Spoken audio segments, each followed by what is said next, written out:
18 April سن 1993 کو صدر غلام اسحاق خان کی جانب سے اپنی حکومت برطرف کیے جانے پر نواز شریف کا مزاحمتی چہرہ پہلی مرتبہ تب سامنے آیا جب انہوں نے قوم سے خطاب میں واشگاف الفاظ میں اعلان کیا کہ میں ڈکٹیشن نہیں لوں گا۔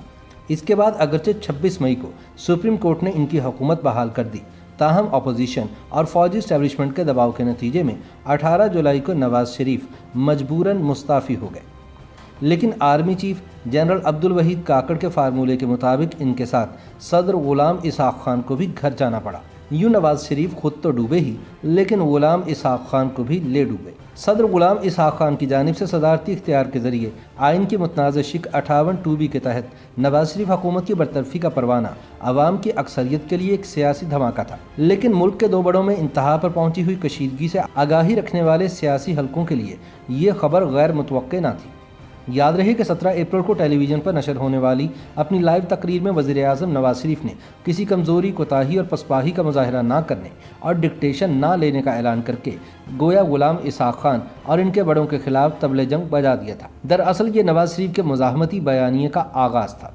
تاہم اگلے ہی روز 18 اپریل سن 1993 کو صدر غلام اسحاق خان نے نواز شریف کی حکومت کو بدعنوانی، اقربا پروری، مخالفین کو ڈرانے دھمکانے، آئین پاکستان کی خلاف ورزی اور مسلح افراد کی اتھارٹی کو نقصان پہنچانے کے الزامات لگا کر چلتا کر دیا۔ قومی اسمبلی تحلیل کر دی گئی اور 14 جولائی سن 1993 کو ملک میں نئے عام انتخابات کے انعقاد کا اعلان کیا گیا۔ نواز شریف اس فیصلے کے خلاف سپریم کورٹ چلے گئے۔ عدالت عظمیٰ نے اگرچہ قومی اسمبلی اور نواز شریف کی کابینہ بحال کرنے کا غیر معمولی قدم اٹھایا، لیکن اس فیصلے کے 1.5 ماہ کے اندر ہی نواز شریف اور صدر غلام اسحاق خان کو اپنے عہدوں سے مستعفی ہونا پڑا تھا۔ یہ دونوں فریقین کے درمیان تصادم اور محاذ آرائی کے انتہا پر پہنچ جانے والے ڈرامے کا ڈراپ سین تھا، جو سپریم کورٹ کے فیصلے کے بعد ایک نئے ڈھنگ سے شروع ہوا تھا۔ تب کے چیف جسٹس نسیم حسن شاہ کی سربراہی میں سپریم کورٹ کے 11 رکنی بینچ نے کیس کی سماعت کی اور 5 ہفتوں بعد 26 مئی کو فیصلہ سناتے ہوئے کہا کہ یہ عدالت صدارتی حکم کو خلاف قانون قرار دیتی ہے۔ یوں نواز شریف حکومت بحال ہو گئی۔ یہ واقعات ایسے وقت میں پیش آئے جب نواز شریف حکومت کو اپنی پیشرو بینظیر بھٹو کے برعکس صوبوں میں اپوزیشن کی حکومت کے چیلنج کا سامنا نہ تھا۔ سندھ میں وفاق کی سرپرستی اور سیاسی جوڑ توڑ سے معمولی عددی برتری کی بنیاد پر جام صادق علی بلا مقابلہ وزیر اعلیٰ بن گئے تھے۔ صدر غلام اسحاق خان اور وزیر اعظم نواز شریف میں قدر مشترک ضیاء الحق کی ہمنوائی اور سرپرستی تھی۔ ان دونوں کے مشترکہ ماضی اور سیاسی میراث کی تال میل کو خوشگوار ذاتی تعلق اور مثالی سیاسی نظام کا موجب ہونا چاہیے تھا، مگر حکومت سازی کے دوسرے برس سے ہی کھچاؤ اور بدگمانی کے سائے بڑھتے چلے گئے۔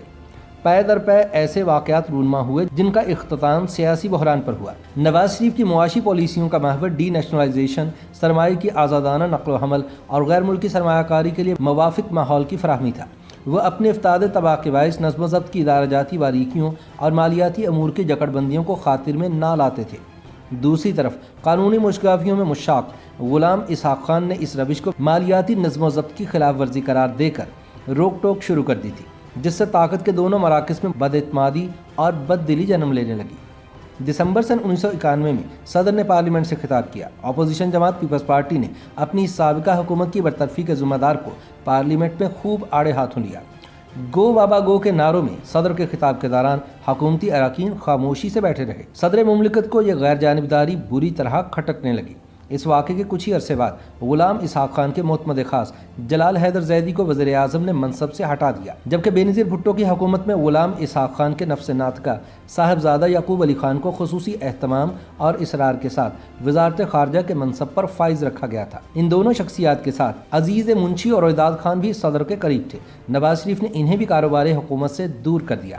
یہی وجہ ہے کہ سن 1993 کے حکومتی بحران کے دنوں میں یہ دونوں شخصیات غلام اسحاق خان کو قانونی اور سیاسی قوت فراہم کرنے میں پیش تھیں، بلکہ رویداد خان نے پیپلز پارٹی اور غلام اسحاق خان کے درمیان تعلقات کی استواری کی مہم کو پروجیکٹ مینہٹن کا نام دیا۔ یہیں سے نواز شریف کا غلام اسحاق خان کی انا سے ٹکراؤ کا آغاز ہوا، جس میں شدت آئندہ صدارتی انتخابات کے بارے میں نواز شریف کے طرز عمل سے پیدا ہوئی۔ سن 1992 کے اواخر میں وزیر اعظم نواز شریف نے کابینہ کے اراکین کو آئندہ صدارتی امیدوار کے بارے میں بحث اور بیانات سے گریز کرنے کی ہدایت کی تھی، لیکن دوسری بار صدارت کے متمنی غلام اسحاق خان کو اس احتیاط اور احتراز میں سازش کی بو آنے لگی۔ نواز شریف کی کابینہ کے ممبر سرتاج عزیز اپنی کتاب